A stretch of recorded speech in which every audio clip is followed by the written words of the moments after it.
And as the 4th International Patria Colloquium continues on its second day, let's go live with our correspondent Belen Los Santos in Havana to have all the details. Hello, Belen. Welcome again to From the South. What can you tell us?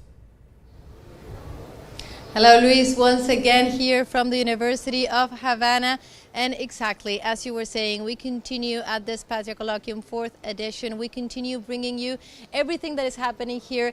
And as you were just mentioning, one of the highlights of today is the screening of a documentary. We are talking about digital platforms, we're talking about news, but we're also talking about how culture artifacts can also be a part of this debunking of imperialist narratives. For example, how can movies, documentaries, TV series, also productions for social media from a cultural aspect also impact in this discussion? And for this we are joined today by Hannah Craig. She is Director of Culture at the People's Forum from the US. So hello Hannah, thank you for joining us here in teleSUR English, and please tell us your perspective. Why is it important to come down here to Havana to have these discussions with partners from all around the world?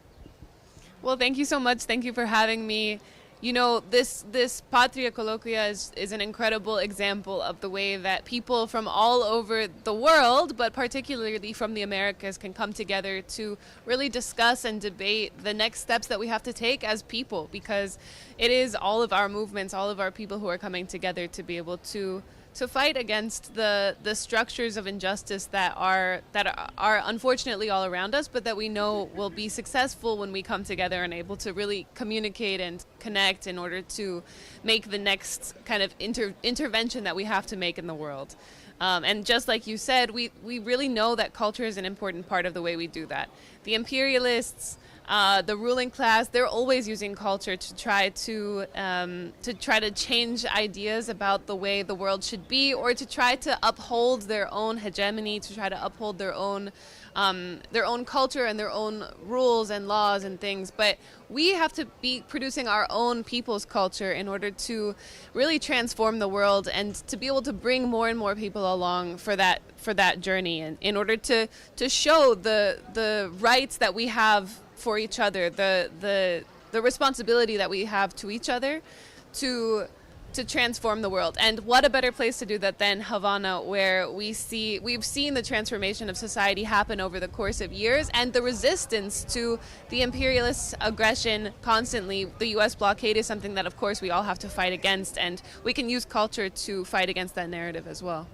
So we were saying that today we have the screening of not only a documentary, but also we've seen different experiences that are being showcased here, for example, linked to the ongoing genocide in Gaza. We've had major attacks just overnight, breaking a ceasefire once again. This is all part of the imperialist narrative that we are day in and day out trying to expose, to debunk, to show really what is happening. And we're talking about technology, we're talking about artificial intelligence, and we're also talking about how movies and documentaries can play a significant role in how to emotionally, how to touch a different sensitivity to really transfer what is happening in the world. Can you tell us a little bit about those experiences, the screening that is happening today?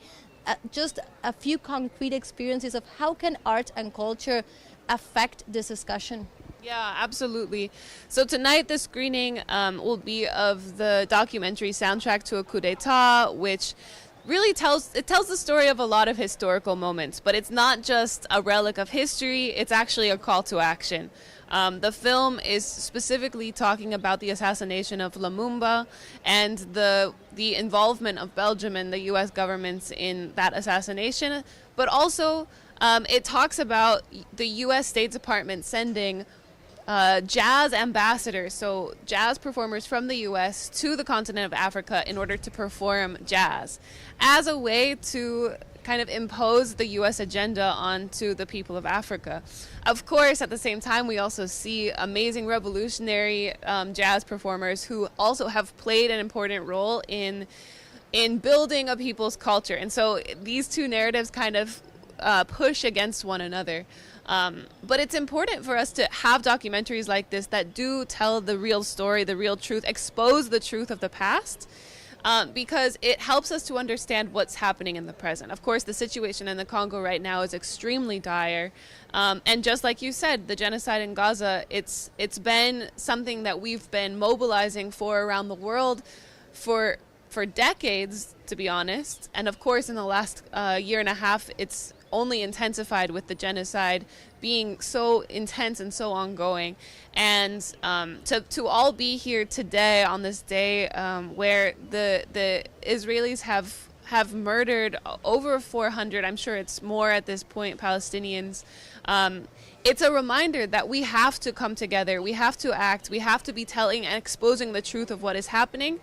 And art and culture can be an important way that people are able to connect to those stories, especially because, like you said, art and culture can often be the thing that stirs someone emotionally from inside, and they're able to really connect with the real situation. It can call people to action. And so I'm part of a network of over 15,000 artists and cultural workers who are using their practices as tools against the genocide, against apartheid. It's called Artists Against Apartheid, and we think it's important for all artists and cultural workers to come together and to join the movement.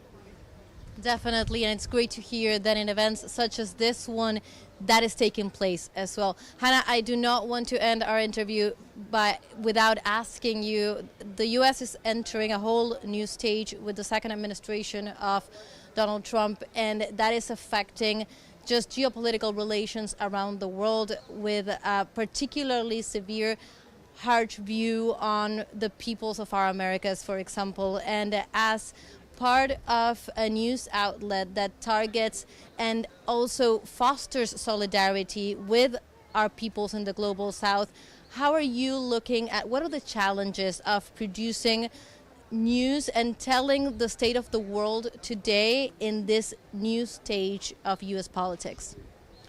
I mean, there are lots of challenges, but I think there are lots of opportunities as well. The current administration is really showing itself bare for what it is. And every day, as the situation unfolds and there's more and more kind of devastation or destruction of people's lives inside the U.S., people being deported, people being sent to ICE detention centers, who really shouldn't be there. It's opening up a lot of outlets for us to understand really what is at the root of this administration. And rather than being frozen by fear, our responsibility is actually to be out in bigger numbers than we've ever been before and really show that we're not going to let this slide. The people of the world, the people inside the U.S., but also in solidarity with the people of the entire world, are going to stand up against the attacks and the bullying of this administration and all of those on the ultra right who are attacking people's rights. I mean, even our right to free speech is under attack right now, and it's important for us to be constantly recognizing that we're not alone, actually, that we're all together in this struggle, and it's something that will unify us. And so I think there has been a lot of fear, a lot of people saying, we'll just stay home, like there's no possibility for change. But actually, exactly the opposite is true. What we're seeing, even in the last couple of weeks in the U.S., tons of support and solidarity for Mahmoud Khalil, the Palestinian student who was sent to an ICE detention center after his activities as part of the Columbia University encampments against the genocide. So many people are out in the streets. We're not going to be scared by the bullying of this administration. In fact, we're going to continue to stand together, to be united, and to show the world that we're not going to stop anywhere before we get justice.